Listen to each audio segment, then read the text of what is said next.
Great Wednesday. Welcome to the Fully Human Connections podcast. I'm your host, King.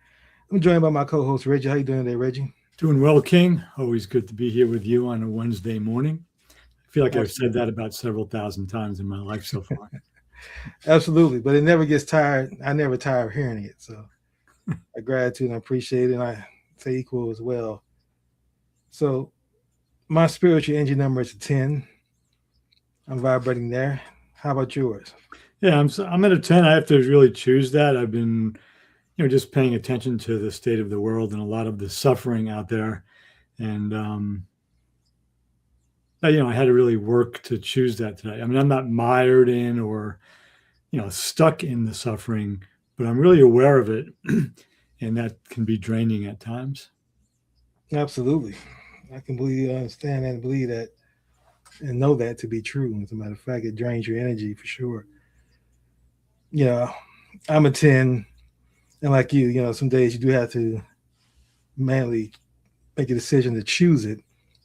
And but doing so after going through the contact my gratitude list, I should say, it just really is different. I find it for me now at this stage, I'm vibrating at. I find it impossible for me to not be a 10 once I go through my gratitude list. And I could Yeah. definitely be struggling prior to the list, right? So allow me to share that list now with everybody. And again, for folks who've watched the show, I'm pretty much going to say the same things mostly. And that's for me, it's the little things that people look at, such as my life, my health, my ability to see, hear, walk, talk, stand, breathe, and have a sound mind. Another 24 hours to pursue my purpose in life, to have the problems that I have in my life. So through the solving of those problems, which I view as challenges and opportunities to grow, growth comes. Right. And just to be here on a platform with you, um, vibrating with you, and to be connected to somebody who is also fully human, which why I stress the importance of building tribes. I mean, not everybody that I normally come in contact with, particularly in person, is vibrating at the fully human frequency. And so to be in a position where I can talk to someone who is definitely on a minimum on a weekly basis is something to be grateful for as well. So gratitude to you for that. So, Hey, welcome. I appreciate that. Yeah, so as always, I'm just grateful to be sitting in a warm house on a cold day outside, to have indoor plumbing, safe drinking water, as much food as I can eat. And I've pretty much had those things my entire life, not in great amounts of surplus, growing up in a blue collar family as I did, but we always had enough. And so I'm just really grateful for all of that and aware that that puts me in the top 90 something percent of the people on the planet. Just also grateful to be able to do what I care about doing, to do work that I think serves the world and that helps people and that also feeds my soul. So I'm not trying to stick my um, round being into a square hole somewhere. I'm trying to fit in. Um, and so I'm just grateful for all of that in terms of my little corner of the world. And yeah, I'll put a period there. oh, excellent. Excellent. Well, gratitude for sharing. And one last thing I want just to add to our show before we get into it, just to really set the tone and context. And that's going to be this. Um, Tell me something good. And I ask this question because what I've learned and what I experienced and what I believe being taught this by Alan Watts, it's a great way to change a person's state. Not to say your state needed to be changed, Hmm. but it put a person in a state of thinking about something positive that's going good in their lives, and it changes the state of the conversation from that point forward.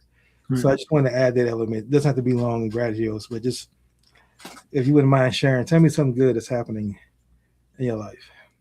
I don't think I can. No, I'm just kidding. So once a month, every 5 or 6 weeks, really, I get together with a group of guys that I've known. One I've known since '95. The others I've known since around 2001, and we just get together to check in on each other's lives. Um, we don't, it's not. We don't play cards. We don't smoke cigars and drink bourbon. Not that there's anything wrong with playing cards or drinking bourbon. I don't smoke cigars. Um, but we just check in. We usually bring sandwiches, a meal, and we just each get about 35 minutes to just say what's going on, and we ask each other questions. So I'll be doing that this Friday. And I just look forward to it, and I'm just blessed. That's a good thing in my life. And we drive each other crazy sometimes. We're all a bunch of old men now. But yes, that's a good thing. That's excellent. Thank you. Gratitude for sharing. I always believe there's wisdom in listening to old men. So we appreciate the people in my life more and better. Well, I share my good thing as well as it's just a daily growth and learning. And just if you really begin to look at your body and your mind truly for what it is, like I've come up with this realization, I would say this epiphany now, is that you gotta really look at yourself and your body and who you are, your totality, especially once you go to the age of 40, as an asset. And then come up with a monetary value of what that asset is. And for me, my monetary value is 500 million is what my asset is worth. And I'm not talking about just my net worth in the bank. I'm talking about my entire existence, the problems I've solved, the people I've met, the impact I have on society. And so my goal now is to vibrate there. That's in the mind and vibrate there. And having that realization, having that growth mindedness, see that for me, that's the good thing I want to share. Because that for me changes everything as far as how I look at the world, because it puts it in perspective of what's the impact I want to have. And I'm not saying $500 million from an ego that I want that kind of money so I can just spend on myself and live lavishly. No, I want to have the capital to be able to make difference in the world and change and bring about change that I see as necessary without having to be told I can't get it done. So that's the purpose of the capital is to have the impact I want to leave on the world and create the world I want to see. And in order for me to achieve that, I'll have to be that person that brings that forth. So that's what I've learned. That's my good thing. Yeah. Amen. And now with that being said, let's go on to our main section of the show. So why don't you share with our listening audience what's our key topic for today? Yeah, so it was actually challenging to select one thing today because I'll say unfortunately, every week now there are myriad options for us to focus on, and one that underlies a lot of what's going on is a foundational structure of a democratic society. And specifically in the United States, Democratic Republic. And that's among the things that make a democratic republic possible are free and fair elections, the rule of law, and a balance between individual and collective rights. And we want to focus today on the rule of law because that's being challenged now on a daily basis in this country. In a way that I'm not going to say it's never happened in my lifetime. And I grew up in the 60s and 70s, so I was eligible for Vietnam. I was, during the civil rights movement, I was a kid. And a lot of other things that have taken place. I won't get into all of that. But right now, the United States federal government no longer, and when I say the federal government, I'm speaking specifically about the executive branch and the legislative branches, and we can argue about the judicial branch, especially at the highest court. But the executive branch for sure is ignoring the law. They're ignoring international law. They're ignoring national law, and they're ignoring local and state law. And people are getting hurt because of that. And they're actually weaponizing the law to do things that are against the law, which that gets a little bit silly now. And when that happens, it's no longer a democracy. It's the reason that the people who founded America, with all of their faults, and we've discussed all of those faults in the first year of this podcast, it's the reason they left Europe specifically for the United States, the reason they left England, because in a monarchy, the law is what the king says or the queen says. And they developed this system that gave some of the power early on to some of the people. And that's being taken away now. And there were lots of examples. The most recent one, I'll just give one example right now. And this is really sad because the people that I'm going to refer to were put in a very difficult position. So last week, a federal agent shot an unarmed woman in her car, shot her 3 times in the face at close range, killed her, obviously. And the highest levels of the federal government, the president, the vice president, and the director of Homeland Security, it could have been within minutes, but I'll play it safe and say within an hour or so, made public statements superseding the rule of law. They basically said, here's what happened. She deserved to be shot. She was wrong, and the agent that shot her was right. Now, if you look back at any public killing in this country outside of the current administration, when George Floyd was killed, when some of the mass shootings have taken place, the people at the highest level of the government speak to the tragedy, they name it as a tragedy, and then they say a full investigation involving federal, state, and local law enforcement will take place. So that's how the rule of law at its best can work, and very often does work that way. And so what they did was, they biased any kind of investigation. They took the investigation away from the state of Minnesota and the city of Minneapolis where it happened. And they said the federal government is going to be the chief investigator, not in collaboration, which is typical. They typically bring federal, state, and local investigators into a big room. It can be a warehouse or a big meeting room or hotel convention room or whatever. And they run the investigation from there with all of those assets. The federal government said, we're not going to investigate the shooting, but we are going to investigate the victim and her spouse to see if they were domestic terrorists. So with that, 6 of the few that are left of the federal prosecutors who work for the Department of Justice, these are civil servants who have dedicated their lives to law enforcement and enforcing the law in federal court, much like Jack Smith did. We've spoken about him here. They chose to resign in protest against this ignoring the rule of law. In other words, investigating the victim, but not the killer. And so that's a really difficult position for them to be in, because if they stay, they have to do a thing they don't believe in, that they know according to law is wrong. And if they leave, they're leaving this vacuum where some appointee of Pam Bondi, with the blessing of Donald Trump, is going to stand in and just do the investigation the way the Department of Justice under Bondi and Trump want it to go. In other words, it's not going to be a real investigation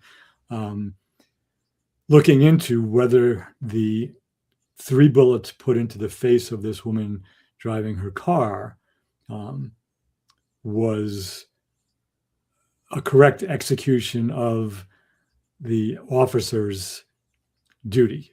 And virtually every law enforcement officer who has been interviewed, and this last thing I'll say, basically said that this guy violated numerous basic procedural ideas, where you don't put yourself in the way of a moving vehicle. You don't shoot into a moving vehicle, because if you kill the person, the vehicle could take off, which this one did, but only crashed into 2 cars. not other people. Um, so the rule of law is, you know, the remaining people in this country who believe in it are clawing, fighting their way to try to make sure that there's some semblance of it moving forward. And this is different from times when the law in this country, when the laws themselves were biased and wrong. There probably still are some of those, when we actually had a fight to change the law. Here, the laws are in place, and the people charged with enforcing them, and specifically the executive branch of the federal government, are ignoring the law. So I'll put a pin in it there. That's what we're exploring today. All right. Well, gratitude for choosing, investing time and energy to come up with a topic. It's timely. So I appreciate that. My initial thoughts and my first take is this, is that, my initial trigger, because everything goes back to identity to me, and then everything is rooted in the system of white supremacy once you understand systems. And it's not about talking about black and white, it's talking about the system. So in that system, what I call the construct, and I refer to as a construct, and construct thinking, my initial trigger is to see myself as a black man and say, well, as a black man and as black people, if you're a rational thinking black person, you know not to do some of the things that I see white folks on TV interacting with ICE agents do. Get out of our city, shut up, get away from me, yell in their face. So we don't have that privilege to do that, because we know that if we do that, that's definitely getting shot like she was shot is the consequence that would happen. We expect that, we know that, so we don't do that. Ones who are rational thinking, because they know that's the outcome. I mean, just wearing a hood can get you shot. Just walking down the street can get you shot. So if you're going to bring energy like that, not to say she was wrong, and I'm not saying she was wrong. And she was definitely shot out of injustice and was wrongly shot. She wasn't trying to run him over. It's clear to see. Anybody who watches that could clearly see that. So, but my point of going to with the system now, and my growth and understanding that it's a system and not letting my identity be identified by my race, but understanding the system itself, is saying it is that's a system of white supremacy showing you that they control identity. They determine identity and what identity fits them for their narrative and what they want to accomplish. So shooting her, who's a white woman, now shows, well, now we shifted and changed and moved the as they say, move the goalposts down the road. So now it's not about white identity any longer. It's, if you're a leftist, if you're not aligned with me and Trump's agenda and ideology and the conservative right Christian agenda, if you're not aligned with that, then you're an enemy, regardless of your color now. And you can be killed and be treated the same way we've treated minorities all along. And that's what we're starting to see, and that's what we're experiencing. So until we really begin to identify with the system of white supremacy as it is that we operate and govern, then these things are going to continue to happen, because we never deal with their root cause of that. And then we see the cracks in the system that was built, which is why it's idiotic to even believe that we can function and read and govern ourselves by the Constitution that was written over 200 years ago and still allow that to govern us today and think that we can live our lives according to that. We see that how it doesn't work. And that's why the right is willing to change whatever part of the Constitution that doesn't fit their agenda right now, because in their minds it's outdated, no longer necessary. So we'll do what we want to do. Trump's move shows how the system of white supremacy is broken, because what we thought, the founding fathers thought they had really built a system, and they knew that things need to be amended, which is why they created amendments. And it wouldn't be it wouldn't be set in stone forever. It had to be adjusted. But now we're seeing where the system that's built, Trump has represented, if I come along and I just don't play by the rules established by the system, what's going to happen to me? And once he got the Supreme Court to say, well, we can't, as long as you're president, then there be no criminal charges while you're in office brought against you. They gave him the complete autonomy to do what he's doing. And so that's what we see is now the causation of those actions. So I'm not surprised by it. It's horribly tragic. It shouldn't happen to anyone. I wish it wouldn't happen to anyone else. I know that it will. History teaches me that. And so until we get to the point that we start to see each other as human beings and destroy the racial construct that doesn't benefit anybody, and that's what we're seeing right now. It's not benefiting anybody to still operate within this racial construct because we feed it energy. And then the noise, as you talk about the rule of law, you get all these other folks now who come along through social media, create platforms, and realize there is a profit, selfishly profit, and echoing these statements that just trigger hate. And if you create a platform that triggers hate, there is revenue behind it, there are sponsorships behind it, there's financial reward behind it, but there's a loss of soul behind it as well.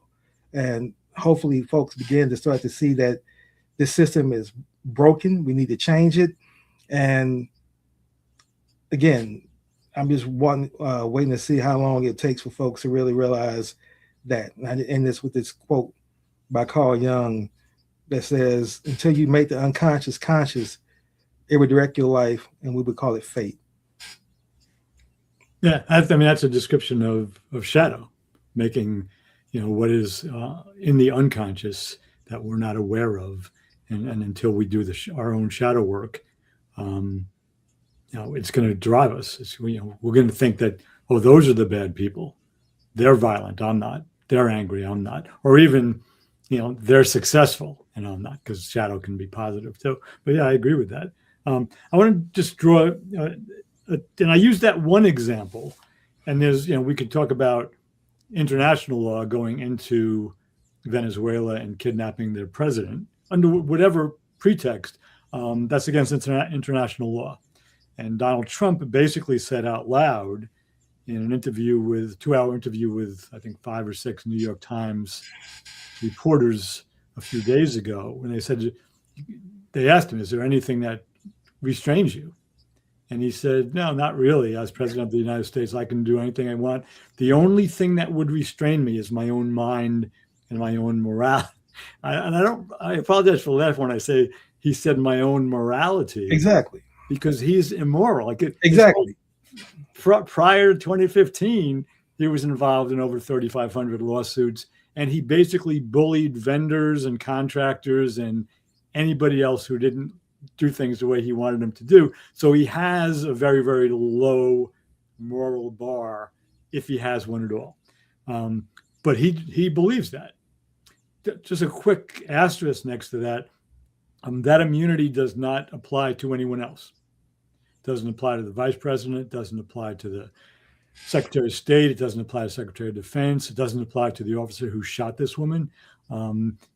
Qualified, what do they call it? Qualified supremacy, where police officers have a certain amount of protection if they're acting within their duties following protocol. They have a certain amount of protection, but it seems as though in a normal world, this guy wouldn't be protected because of the details of the case. But I want to just pause there, because what's happening, and you said it, you think, we're not done. It's going to happen again. So I want to just give a historical record or lesson. In, I think it was 1995, Neil Sheehan, who was a reporter on the ground during the Vietnam War, he published a book that became a Pulitzer Prize winner called A Bright Shining Lie. It's almost 900 pages. His daughters were toddlers when he began writing it, and they were college students when he finished. And one of his daughters got a shirt that said, "Dad finished his book." But in there, I'm just going to read a brief piece here. He spoke about the My Lai massacre. For anybody who doesn't know what that was, on March 16, 1968, a platoon of U.S. Army soldiers slaughtered 504 unarmed children, women, and men. They dug pits, stood them in front of the pits, shot them, and put them into the pits, much like the Nazis killed Jews during the Holocaust. And this is what Sheehan wrote. This is a quote. And Lieutenant William Calley Jr., he was charged, convicted, and did like 6 months in prison and then was released. So nobody was really held accountable for this. Again, it was slaughter of 504 people. And I'll say a little bit of that. It was interrupted by a helicopter pilot, but I'll say more about him if we have time towards the end. But here's the quote. What Calley and others who participated in the massacre did that was different was to kill hundreds of unarmed Vietnamese in 2 hamlets in a single morning and to kill point blank with rifles, pistols, and machine guns. Had they killed just as many over a larger area in a longer period of time and killed impersonally with bombs, shells, rockets, white phosphorus, and napalm, they would have been following the normal pattern of American military conduct. The soldier and the junior officer observed the lack of regard his superiors had for the Vietnamese. The value of Vietnamese life was systematically cheapened in his mind. The military leaders of the United States and the civilian leaders who permitted the generals to wage war as they did had made the massacre inevitable. So I'm just going to take that language and I'm just going to paraphrase that language and apply it to today. All right. Right. And then I'll be quiet. The ICE and Border Patrol agents continue to observe the lack of regard their superiors have for civilians, U.S. citizens, documented immigrants, and undocumented immigrants. The value of an unarmed civilian's life is systematically cheapened in their minds. Donald Trump, J.D. Vance, Stephen Miller, Russell Vought, Kristi Noem, Tom Homan, and others walking in lockstep with them encourage and permit the agents to use violence against civilians, and so they do, making the escalation of violence inevitable. And this is not to hold unaccountable the agents who are just following orders. That excuse did not hold up in the Nuremberg trials when Nazi officers admitted that they did not really believe in what they were doing, but they had no choice because they had a duty to follow orders. So what Trump's rhetoric and his minions' rhetorics are doing is encouraging these, especially these newly hired ICE agents who aren't trained well. They're wearing their jeans and their sneakers. They have their flak jackets and their weapons, and they don't really know how to behave, especially when they're confronted by citizens who think that they're breaking the law. So it is going to continue. And the general belief is that that's what the Trump administration wants, so they can send more troops in because of the unruly citizens. So it's a vicious, dangerous cycle right now in the United States. Absolutely. Absolutely. But like I said, I'm going to keep going back to basically this main point that Trump is showing what a person who is truly supreme over all others in his mind acts and behaves like. And so, just to be honest, and I'm not saying this to be cash, but just to put it in perspective, I think what most people are experiencing is what white supremacy looks like to minorities, where you don't have any power, you feel helpless to stop it. You know that the court's not on your side, the politicians are not on your side, the education system is not on your side. That you have to always fight that through that system. And now that's what Trump is showing, is that I have an agenda and I'm going to do things my way, and I'm not going to do it subtle. I'm not going to come up with nice language and try to talk about it from a collegiate level and make you impressed with my wisdom. I'm just going to show you power and what power looks like. And if this is the true definition of power, I mean, again, look at the rhetoric, and he doesn't even mind being hypocritical. He realizes that power is those who can tell you this is reality, and you have to accept that reality that they define. That's what power is. And Trump knows he can say something like, well, I know that, for example, he said, I'm a fan of Denmark. I have to tell you that. But you know, the fact that they had a boat land there 500 years ago doesn't mean that they own the land. Yeah. You know, I'm sure we have lots of boats can go there also. And it's like that is the exact thing why we're here in America, because we came here. And then that's what John Stewart pointed out, right? So he can show the hypocrisy because that's power. It's like, yeah, I know that's wrong, and you can point that out, but who cares how you feel? It's like, they say in the mob, you see on the mob movies, I'm running behind on my payments. Fuck you, pay me. It's that mentality. He doesn't care how you feel about it. This is what I want. I don't care if it's just. I don't care if it's legal. I don't care if it gets in the way of my agenda. I'm going to do it.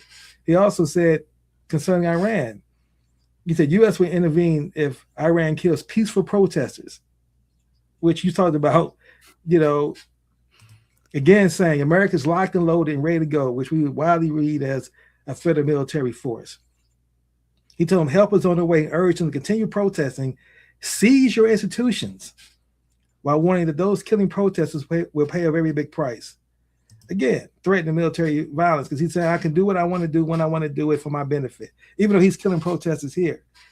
And the woman in Minnesota wasn't a protester, but they would have put the resources towards that to try to prove their argument. And they're saying it out loud. Well, we don't really care about the law, but we're gonna put our resources, money, and attention and energy toward proving that she was a protester. So that's our story, that's our narrative. Accept it. Like what George Bush did with, Katrina. Well, we're not coming to save you with FEMA. Accept it. And you just have to move on and learn how you can live better within that structure. So that's what I'm saying. It is nothing new, not shocking, but yeah, still evil, still something that we need to do something about. But what I'm saying is I don't want to just get another politician in office that would just still work within that racial construct and the evilness. Someone needs to run on the platform of destroying the racial construct, making significant changes to the Constitution that it is written by folks who are alive now, and it benefits all Americans now, not just a certain group of Americans, and that we shouldn't have to have just amendments to add humanity to it. That's basically what it is when you, again, strip away the language.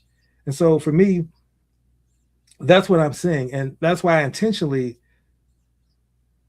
pull myself back from the noise, because it's a rabbit hole. And once you start to click, and that's where I go there, I make this point quickly. Like I shared this last week, and I've seen the benefits of it. That's why I'm sharing it again.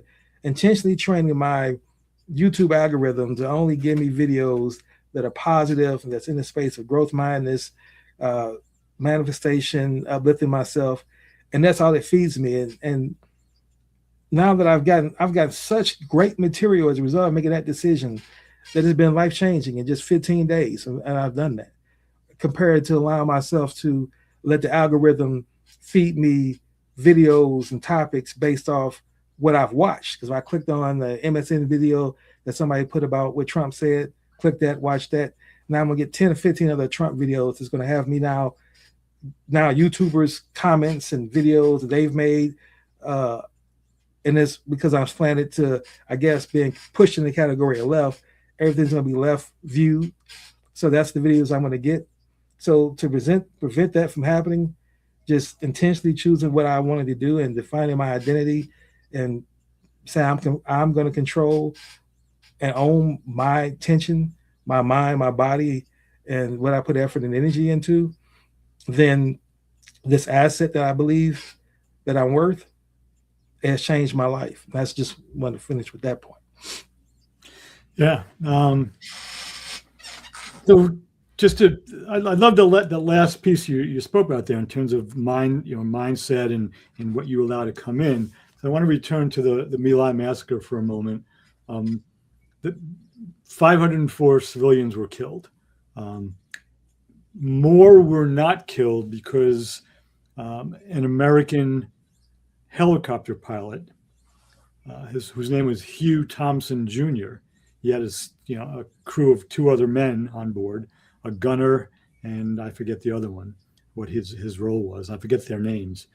But he saw the pit with the dead bodies in it. He saw more civilians lined up, and he saw the soldiers with their weapons. and he put his gunship, his helicopter, down between the living civilians and the American soldiers, and he ordered his gunner. He got out of the copter himself, and he ordered his gunner that if they tried to shoot, if they shot at him or shot any of the civilians, to open fire with the automatic weapon on the helicopter. Fortunately, the soldiers did not open fire. He called another gunship in. They airlifted the remaining civilians out to an army base, got them out of harm's way, reported it, and for almost 30 years, people accused Thompson and his crew of, not formally, but accused him of committing treason. And then somewhere in the 1990s, they were rewarded. I forget the name of the award, but it was finally recognized what they did was the right thing to do. So my sense is, my question is for those of us who care deeply about the dignity of every human being, is what would and there are other examples of behavior like that, but Hugh Thompson's really has always stood out for me. What would a Hugh Thompson look like at this moment in American history? Somebody who's willing to put again, this is metaphoric now, to put their gunship down between people who are being hurt, who don't deserve to be hurt, and armed forces who are hurting them. What would that look like? Again, we're not talking about getting a helicopter, but metaphorically, what does that look like? And part of what we're looking at, and this gets back, we're talking about rule of law here. By any measure, the soldiers who were killing civilians at My Lai were breaking the rules of engagement. What they were doing was against the law. Those were extrajudicial shootings, lining up people and killing them. All right. Hugh Thompson Jr. tried to enforce the law, both military and natural law. But here's what we're facing today, and this is the really interesting context. Back in there's a big argument that is going on in the country today, and it's been going on since the Constitutional Convention, before we had a constitution. States' rights versus federal rights. Some people want a strong federal government. Some people want a weaker federal government. Some people want to take care of more people through the federal government. Some people want the states to take care of everything. And that's more than 250 years old, that debate. And just a couple of mid 20th century and early 21st century examples. So in the 1960s, when the slave states were still practicing Jim Crow and lynching people and beating protesters, no, I shouldn't even say beating people who wanted to register to vote. The FBI went in because law enforcement was helping enforce Jim Crow in the South, Mississippi most famously, but it was happening in Georgia and Louisiana and most of the slave states. And the governors in the slave states and local law enforcement wanted to get the feds out. They don't believe we're in charge of our states. And to their credit, the FBI, which has a history of doing some really good things and doing some really bad things, went in there and was seen as a protector of civil rights. And they were. That's what they were doing. Traditionally, it's been the Republican Party, post-1960s, who want states' rights and want a small federal government. Today, that's been flip-flopped because they're in power in the federal government. They want to send federal troops, much as was done in the 1960s to support the civil rights movement. They want to send federal troops into almost exclusively Democratic states and cities in order, it seems, to create unrest, because they're not really, they're picking up American citizens and documented immigrants too. They're not picking up criminal undocumented immigrants. Here and there they do. So again, they're taking the rule of law and twisting it to do what they want to do with it. The FBI in the 1960s, right, who were sent down to Mississippi and Louisiana and Georgia and wherever else they went, were sent down there to deal with corrupt, racist local law enforcement. That's not what's happening today. The federal troops are being sent in to do the bidding of a president who wants to control everything. So again, I wanted to bring this back to this discussion of a democratic republic, or any democratic system. One of the essential tools is the rule of law, and that's being slowly, or maybe quickly, dissolved in America today. I'm going to share one of our commenters' comments. I think it sums up or a great statement. He said, America was founded upon a Republican Party with some Democratic views, now two parties fighting each other. I think that's a good way of saying it, because that's what I see as well. In a certain extent, we see some racist agendas behind the Republican Party. But like I said, the system, both parties are still designed to keep the system white supremacy intact. And see, I keep saying that because even when you say democratic system, it still grows from the root of the tree of white supremacy. It's still a branch off that. And that's still what governs every democratic system. I mean, that's why to this day, you don't see any non-white country with military, with nuclear weapons. Korea, you might say, okay, they're not white. And Korea has it. And Korea also says, you're not going to mess with me because I have it. So let me change it. I don't mean non-white.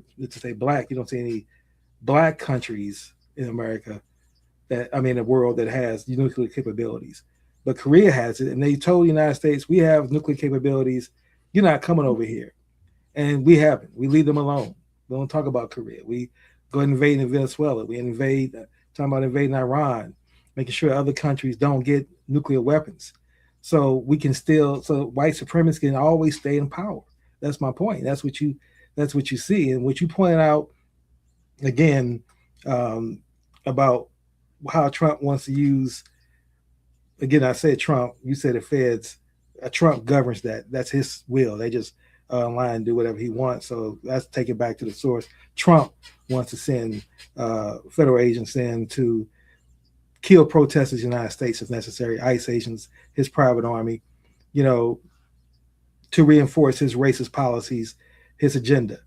And again, until we confront that, nothing's ever going to really change. And it reminds me of how we began to really go back to what people really want to see happen in this world. Like, and that's what I really got to ask people. What does hating someone else because of their race, their religion, their ethnicity, their sexual orientation, what does hating them do for you personally? How does that benefit you and move you along and provide energy in a positive way for your life, right? That's the question that to me has to be asked beyond any of the noise, any of the rhetoric. How does looking at someone else that you see as opposite, Newtonian thinking, that they're disconnected from you, not realizing that we're all connected, and that's in the quantum physics of it, how does it benefit you? And does it satisfy your soul? And I think that most people who are honest and critical thinkers will have to answer, will say no. Because hating someone doesn't bring you any value, doesn't help you vibrate at a higher level, doesn't make your day go better. Yeah, it can make you money. You can leverage it. You can write about it. I remember you were the only one that I heard of, probably other than Democracy Now! And you did this back when Biden was in office, before Trump got in office, before they talked about even Project 2025 became a topic that everybody became familiar with. You first introduced that to me when no one else was talking about it. Then it became a big deal as Trump was running on it. But even prior to then, before the election cycle started, you had started talking about white Christian nationalism and what they wanted. And to me, that's the core and that's the crux of where we're dealing with right now. Trump is implementing their agenda because that is his true base. not mega. That's his true base that supports him. And as long as Trump is doing things that they want, then he is going to be protected. The minute he steps outside that, and sometimes he does, and they disagree with him because he starts to show that he has too much power, he gets his hand slapped. And so for me, that's what I see happening like a movie, and I'm just watching it. But again, I go back to because you mentioned earlier about I think you said Thompson, and you brought up the fact that he chose not to continue to exploit and kill, even though he had the power and decision to do that. He chose to be fully human in that moment. And how would someone, what would a leader like him look like right now? That's a great question. So I don't think people, the system now is designed unless you intentionally are a critical thinker and you're controlling what you're reading and the portions that you take in of social media and news, unless you are totally controlling that, using it for your benefit, not just to see what's happening in the world, then I don't think that frequency is out there anymore. I don't think many people are vibrating at that level anymore because the algorithms and things have shown you that because of identity being such a key role, more so than ever before in our face now, we're dealing with it in our face, that people are scared. They're scared for their lives. They know if I do step up that way, more likely I may risk my life at the most.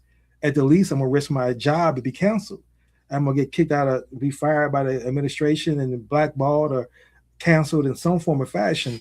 At the least, at the minimum. So you really have to have, as you know, quoted, testicular fortitude to be that person in this time, in this day and age, and be committed to say, I want to fight for justice, not because I might receive monetarily gains for me or it may benefit me professionally, financially, or whatever, but because it's the right thing to do.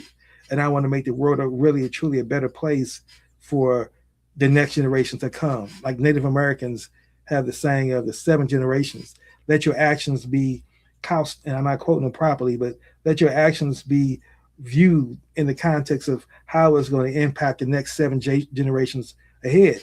And if people did that in all their actions, regardless of left or right, where you stand politically, as you claim, then I think your behaviors would be different, especially if you begin to start to see yourself as fully human and go down that journey. So that's why I really love doing the show with you, because these are things I learned from it, regardless of whoever's watching and the comments they're getting, because it's not about trying to grow this show and become viral, and that we need people to like and treat this as a show that getting a lot of algorithms. Either we want that. We want people to see it because we want people to really begin to see the importance of becoming more fully human.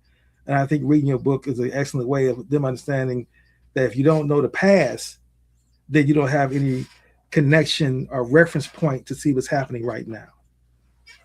Yeah, beautiful. And I like that you shared that the comment. I just want to make one comment on it. When I agree with what the comment said, I'm just going to play with the language for a second. It was a democratic republic, but there was no party. In fact, the founders didn't want parties. They didn't foresee parties. The United States Constitution is not written with 2 parties in mind. They saw party divisions as being divisive. So the United States Constitution was not written by a party. It was written by those founders who disagreed on a lot and left out a lot and who compromised a lot to finally get the thing done. It was done in Philadelphia in the middle of the summer. They boarded the windows closed because they wanted to make sure that the negotiations were private. They didn't have air conditioning. They stunk. It was hot. They wanted to go home. That's part of the real history of the United States Constitutional Convention. But there were no parties. And had they foreseen parties, they probably would have not written the 5th article, Article 5 of the Constitution, which is the amendment article, which requires, and just to say the numbers out loud again, it requires a supermajority, a 2/3 majority in both houses of Congress, in the Senate and the House of Representatives. And then it requires ratification by even a more supermajority, 3/4 of the states. all right, which was much easier to do. It wasn't easy, but it was easier to do when there weren't parties and party affiliations and commitments to party over country, which we have a lot of that nowadays. Um, and so even that needs to be remedied. The Constitution should be, it shouldn't be really easy to amend the Constitution, so we could do it like every couple of months. But it's the way it's written now in Article 5 is almost impossible. And giving, I live in a small state, right? About 3 million people, just over 3 million people. But that my two senators, I have the same representative numbers in the Senate as California and New York, and I'm from New York originally, is ridiculous. It's not a representative body, the Senate. It gives me, it gives Wyoming, it gives Montana the same representation in the Senate as Texas, New York, California, and Florida get. And that doesn't make any sense because those states have undue influence on what the Senate has to say. And if there's more to that, then I won't get into. But the Constitution, as we've been saying, is in dire need of amendment. Most of the smaller states who have an advantage in the Senate won't want to change the Constitution with regard to how the Senate is structured. And most of the smaller states and former slave states don't want to change the Electoral College because it gives them power that's way out of line with the actual number of people in their state. Again, when we elect a president, it's not the states electing the president. It shouldn't be. It should be the individual citizens of the United States who elect the president. And the only way to do that is by popular vote.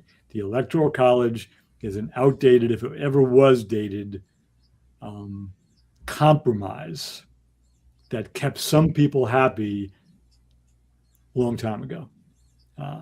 It now allows a handful of quote unquote swing states to decide who's the president. And again, the Electoral College, I'm amazed that some people who talk about it don't really seem to understand. It only affects one election. It elects the presidency. It has nothing to do with any other election in the country. It only comes in play every 4 years when we elect the president. And it skews the power of people in certain states. And that's a major, major flaw. Yeah. And I agree. I agree everything you just laid out 100%. But then again, you know, I'm always going to reframe it and put it back in this context to say, again, changing the Constitution is not in the best interest of the system of white supremacy. It's not, which is why it hasn't been changed.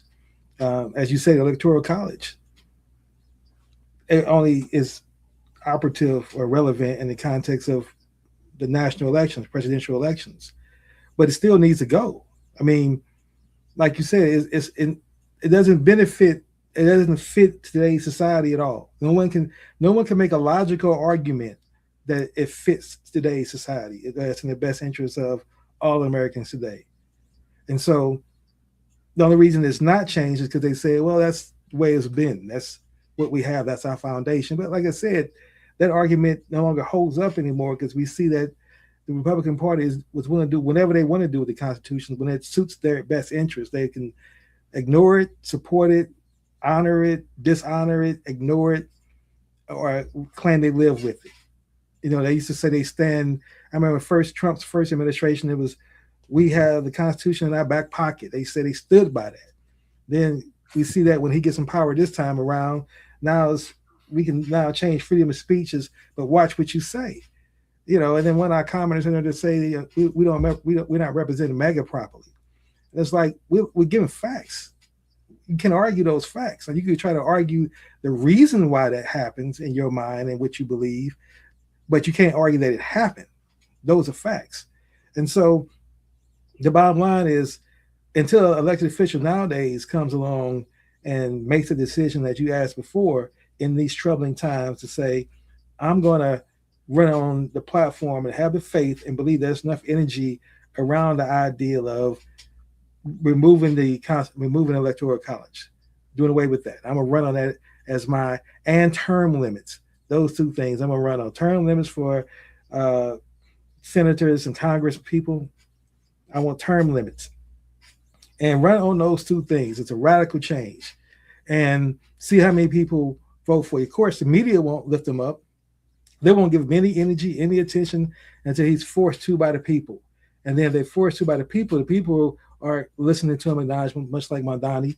Then they'll, okay, now we got to accept him. Now we got to listen to him. Now we got to give him attention because people eyeballs no longer coming to us. They're going elsewhere for information. So we got to now give him attention so they can still get they look at us as a reputable news source. And that change is within the people. The people can make that change happen through social media. Now that's how we can use these tools for our benefit. Instead of letting these tools run us and control us, we can control it, you know. And I wrap this point up with a quote by Viktor Frankl: between stimulus and response, there is a space. And that space is our power to choose our response. And our response lies our growth and our freedom. And to me, that's where we need to be putting our energies and our attention and our minds towards. How do we make the best decision with the information that I have that benefits the most people that I love and care about?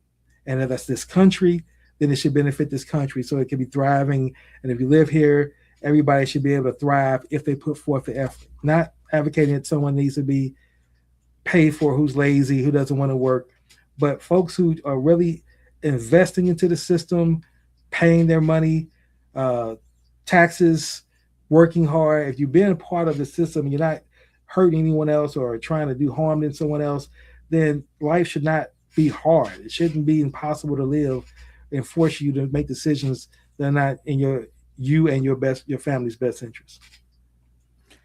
Yeah, there's a lot I would like to comment on, but I know we're near the top of the hour. Just say one thing about having the Constitution in their back pocket, as they said back whatever year that was. So obviously I'm not a historian. I'm not a constitutional lawyer. I'm not a lawyer. I just read a lot and I try to pay attention, and I believe in the dignity of all human beings.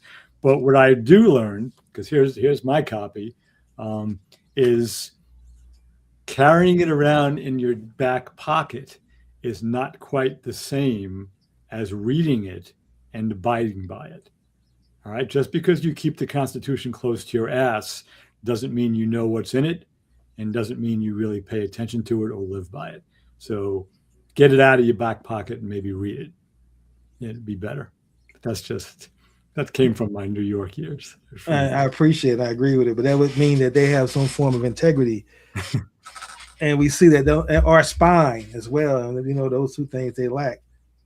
But to your point, we have reached a part of our show. We kind of want to wrap things up and bring things to a close. So, what advice and guidance you can give folks on how to become more fully human and help us heal the American narratives during these times?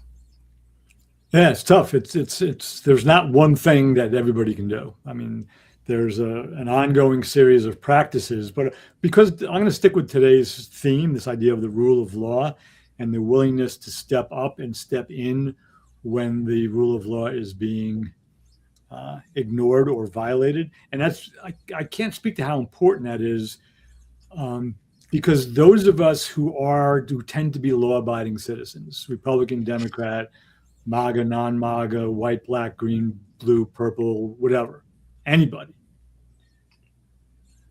we kind of take it for granted because things are generally safe in our lives. Not equally for everybody. We know that. We've spoken about that. But generally, imperfectly, the rule of law works. So what I would say is go read about the My Lai massacre. Read about Hugh Thompson Jr. and his two crew members. Read about what they did. And that's the question I asked earlier in the conversation. What would it look like to make a Hugh Thompson Jr. move today when the federal government is actually violating the law?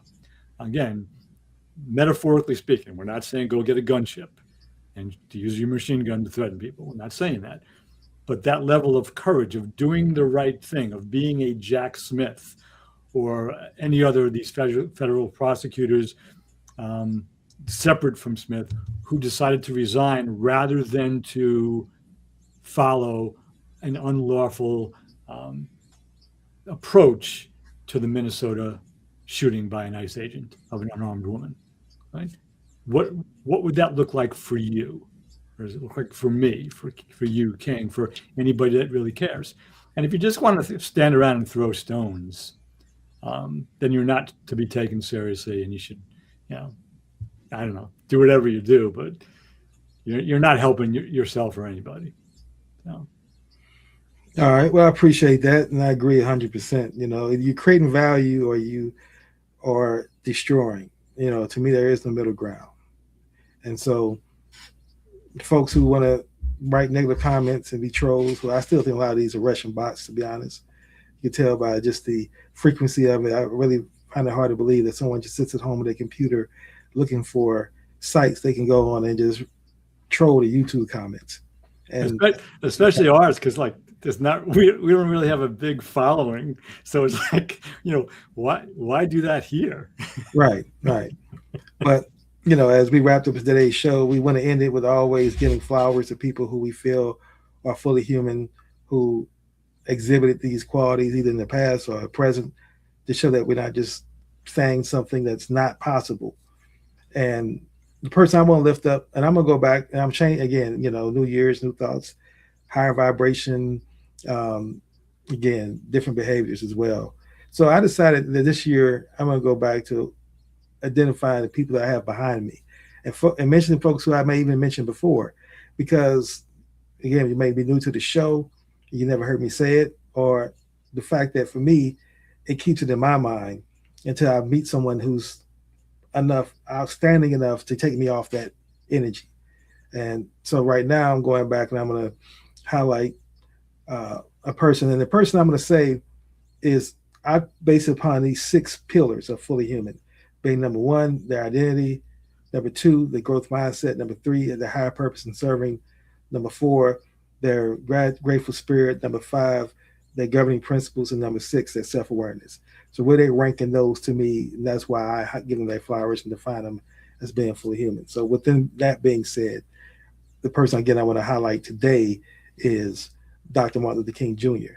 And the reason I'm doing that today is because, like he said in one of his speeches that he had wrote, that we've entered the period of needing to have a revolution of values, right? I don't think we as a country have the same values anymore. And definitely within even folks who may say they're on the left side of an agenda, I don't think our values are aligned, which is why we can't get in our way of defeating MAGA. For those who want to defeat MAGAs, because everybody who disagrees with MAGA don't have the same values. So we need a revolution of values, and we need to get in alignment of those values, and then we can actually start creating energy and momentum to destroy this construct that we're dealing with. Yeah, great. Thank you for that, King. And I'm just I don't have the name. I'm going to just refer to a group of people, and I've mentioned them already today. But I think it's really important. I don't know what it's like to dedicate my life to something and then be betrayed. Have my what I've in with great sacrifice, energetically, financially, in terms of my life force, my time.